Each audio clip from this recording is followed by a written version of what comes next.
Maya had always believed that life was a road people learn to walk on their own. Her childhood had taught her early that asking for help made others uncomfortable, and crying only made people say, "Be strong," as if strength came from swallowing pain rather than healing it. She grew up mastering the art of appearing fine. Smiles became her shield, silence became her language, and her heart became a hidden battlefield no one else could enter. She was the kind of person who encouraged everyone else, the one who stayed awake listening to other people's storms, even when her own house was flooding. No one ever suspected the depth of the ache she carried, because she never allowed it to overflow publicly. She wasn't just strong. She was exhausted from being strong. Her loneliness wasn't caused by the absence of people, it was caused by the absence of being truly understood. Weeks turned into months, and she found herself walking through each day like someone performing in a play. Every morning she woke up with one thought: just get through today. She smiled at coworkers, laughed at unfunny jokes, responded to messages with cheerful emojis, and told everyone she was fine because that was easier than trying to explain pain she didn't understand herself. But something inside her was slowly cracking, something fragile, something sacred. She longed for connection, but every time she tried to open up, people responded with phrases like, "It'll get better, you're strong, you'll be okay. Other people have it worse." She didn't want comparison, she wanted comfort. She didn't want advice, she wanted presence. She didn't want to be reminded to be strong, she wanted permission to not be. One quiet night, when the world outside seemed to sleep peacefully under a blanket of stars, Maya finally reached her breaking point. She sat by her bedroom window, hugging her knees, a soft yellow streetlight reflecting off her tear-stained cheeks. The sky was full of stars, but instead of beauty, she saw distance. Endless distance, just like the gap she felt between herself and everyone else. She didn't pray with words, because words were too heavy to form. But her heart whispered a sentence that she had never dared to speak aloud. "God, if you hear me, if you see me, I need you." It wasn't a prayer, it was surrender. Her breath grew slower, her eyelids heavy, and in the quiet she drifted to sleep, still sitting near the window, with her hand unconsciously resting over her heart, as if trying to hold it together. Hours passed. Then, at exactly 3:11 a.m., something strange happened. She woke not because of noise, but because of an unusual stillness, like the world had paused its breathing. Her room felt different, not in temperature but in atmosphere. The darkness no longer felt empty, it felt alive, aware, intentional. She rubbed her eyes slowly, thinking she was half dreaming, but everything around her felt sharper, clearer, heavier with meaning. Her heart beat faster. A calm, unseen presence spread through the room, wrapping around her like a soft, invisible blanket. It felt like comfort and truth at the same time, like being held by something she couldn't see but somehow fully trusted. And then she heard it. It wasn't a sound in the room. It was a voice inside her soul, clearer than thought, softer than breath, stronger than fear. "You called for me." Her breath caught. She didn't move. She didn't question, she knew. The presence spoke again, slow and filled with unshakable certainty. "I heard you. Not your words, but your heart." A tear slipped down her cheek, followed by another. She covered her mouth with her hand, trembling, not with fear, but with a realization. She had been heard, in a way she never had been before. The voice continued, warm like sunrise light breaking through a storm. "I came because your heart called. Every unspoken pain, every silent night, every tear you hid, none of it was invisible to me." Maya closed her eyes tightly, overwhelmed, and the presence only grew stronger, like love itself was standing beside her. "You thought you were alone," the voice said, "but I have been with you through every unseen moment. When you sat in silence trying not to break, I was beside you. When you felt forgotten, I was holding you. When you questioned your worth, I whispered your name." Maya placed her hand over her heart as tears streamed freely. For the first time in months, she wasn't trying to hold them back. "Why didn't I feel you?" she whispered, voice shaking. "Because you believed you had to carry everything alone." The answer didn't scold her, it healed her. "You learned to hide your wounds so deeply that even you stopped acknowledging them. But tonight, you opened your heart, not your mouth.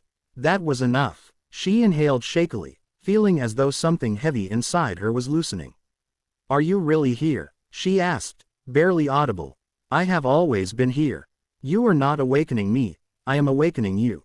The words sank into her soul like water soaking into the driest desert. She felt something warm spread through her chest.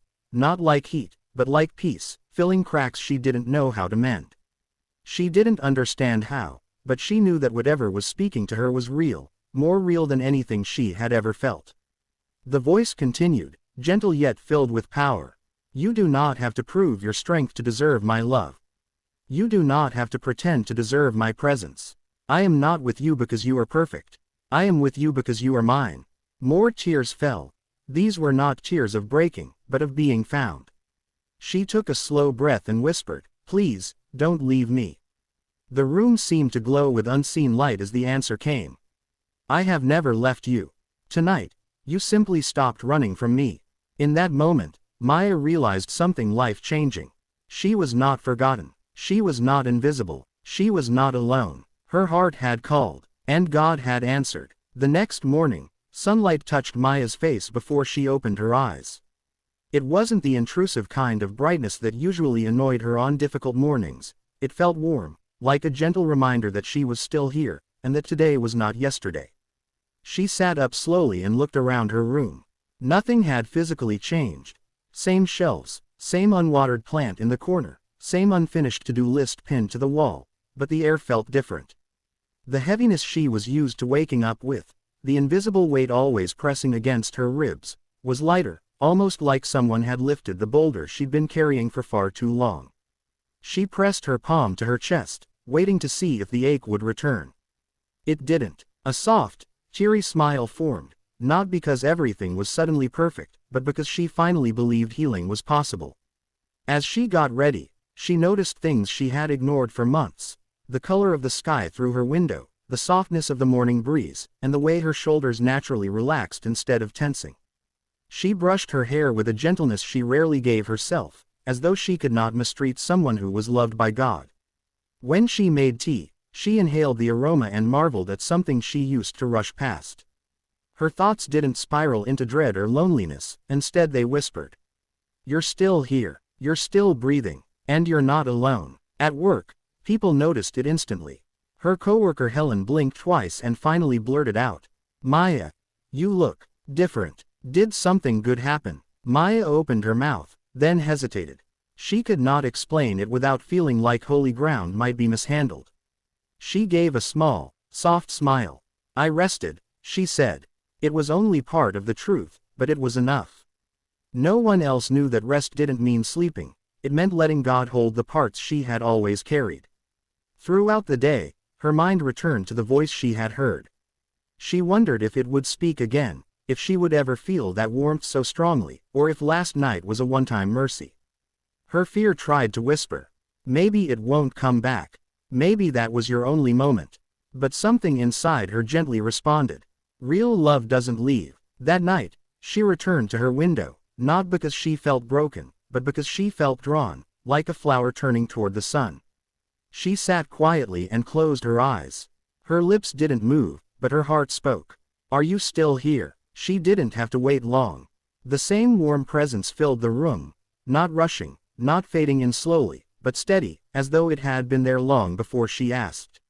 I have never left, the voice replied, familiar and infinite. My love does not visit, it dwells.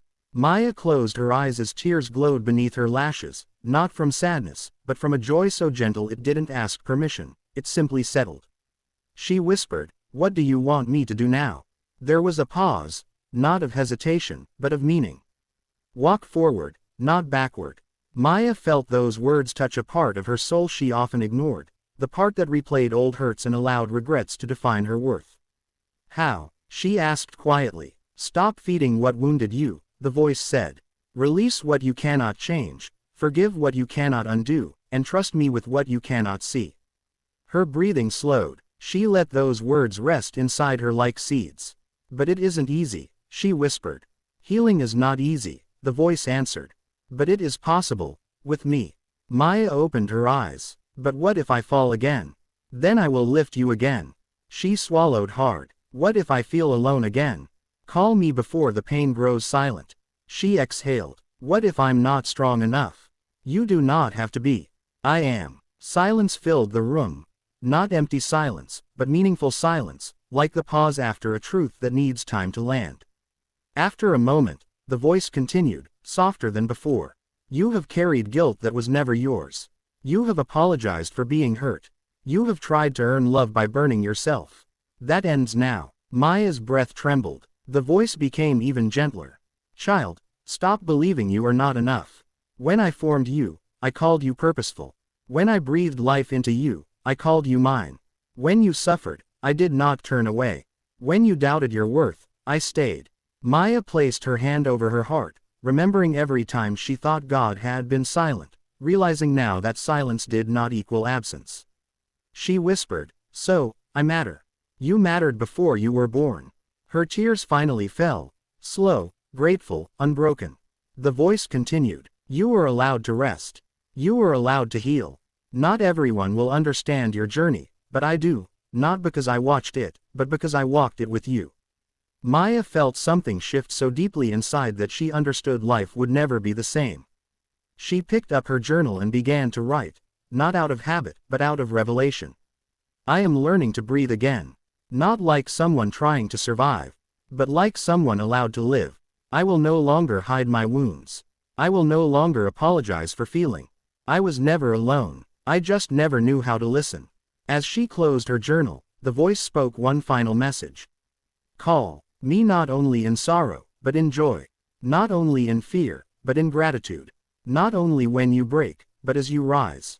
I came because your heart called. And I remain because I choose you. Maya didn't reply with words. She replied with belief. For the first time, she did not fear tomorrow. She belonged to someone who never left. And that was enough.